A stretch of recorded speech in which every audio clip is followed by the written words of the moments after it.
Hey guys, today I'm gonna give you some tips on how to play rogue in hardcore mode. Here I come. In Diablo 4, when you play hardcore, your character is instantly deleted once you die. So it is incredibly difficult to level up and complete the game. Rogues are a very popular class in Diablo 4, and one of the best ones that I've tried so far. If you're just starting to play hardcore in Diablo 4, I highly recommend you try a rogue because they are an extremely versatile class. Now, let's get started on those tips. Number 1. For my first tip, if it's your first time playing Diablo 4 in hardcore, you need to finish the campaign before doing anything else. You can skip all of the side quests or other side contents for now, but completing the main story is a must. The main campaign is the best way for beginners to level up in the game. It also unlocks many features that wouldn't be available otherwise. If you've already finished the main campaign, then you can skip it for your hardcore character. While you're doing the main story, it is the best to stick to World Tier 1 since it will be much easier to complete the campaign.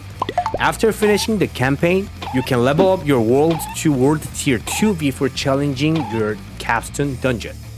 If you've already finished the main story, you can also start doing some side quests, but only if they don't take you too far off the map. If the side quest requires you to go far, you can skip it for now and continue it later on.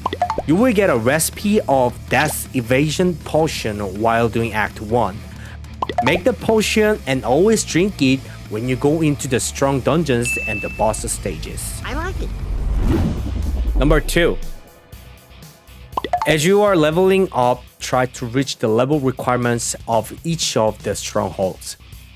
Stay within the first region of the map, especially if you're a beginner since it has some of the easiest strongholds in the game. Don't try any of the other strongholds on the map until you've fully completed this area. Specifically, you should be Nostrava and Malok first. Got it. They are both around the same difficulty level, but Nostrava is the easiest of the two in my opinion. In Nostrava, there are a total of 3 bosses. I recommend first killing Corzira, then Torvala, and once you have defeated both bosses, you can battle Nagala last since she's the easiest boss among the 3. Number 3. In addition to leveling up in strongholds, another great way to grind your character and earn tons of loot in the process is by participating in world events. These are random events that spawn around the map, which you can join to gain experience, orbs, and loot. You can spot world events on your map by looking for bright orange circles. Any players on the server can come in and join the world event, which usually lasts only a few minutes. Tip 4. This one is a really quick tip. Make sure to unlock all the waypoints you find. Not only do they make faster traveling around the map easier, but they also allow you to increase your renown and give you some extra skill points. Number 5. Next, let's talk about some of the best rogue builds for hardcore. The build that I'm using right now is the Twisting Blade Rogue. But during the start of your adventure, I recommend starting out with the Barrage Rogue instead. The Barrage Rogue is a good jack-of-all trades build since you can pick what range you want to attack depending on the situation. The Barrage skill is really good for beginners. The build is very easy to use and doesn't require many items to be effective.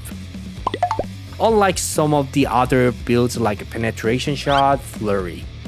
They are also good builds, but not that easy to use in the early game. Number 6. Because rogues are very squeezy in Diablo 4, I recommend using the ruby instead of a topaz for your gem until you reach world tier 3. A lot of players prefer to save their gems so they can craft higher level gems later on. But you can usually get these gems once you reach world tier 3 or 4 anyway, so I don't think it's worth saving your gem for later. The gems that you carry around with you also take up valuable inventory space, which you need to get other items in the game. Number 7. The rogue class doesn't have any immunity skills against crowd control, also known as CC.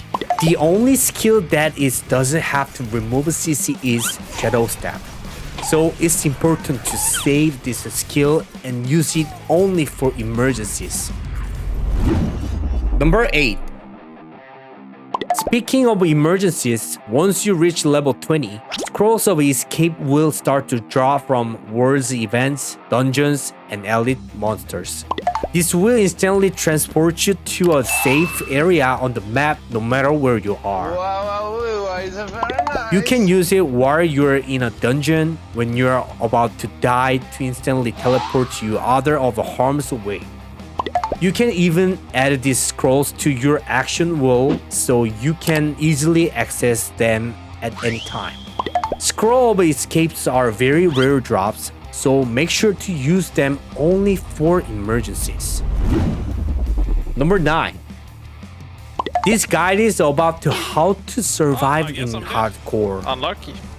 But no matter how much you prepare for hardcore, there is always a chance that your character is going to die and you will need to start all over again from scratch. I love this game so much, man. To make it easier for your next playthrough, you can prepare gear for your next character by placing your older gear in your storage. This way, if your character dies, you can give your new characters a head start by providing them with a usable gear. If you want, you can even make multiple characters that you can use to farm gear for your main hardcore character. And that's all my tips for playing Rogue in Diablo 4 hardcore mode. If you have any other tips and suggestions, make sure to leave them in the comments. Thank you guys for watching. It was Ghost time.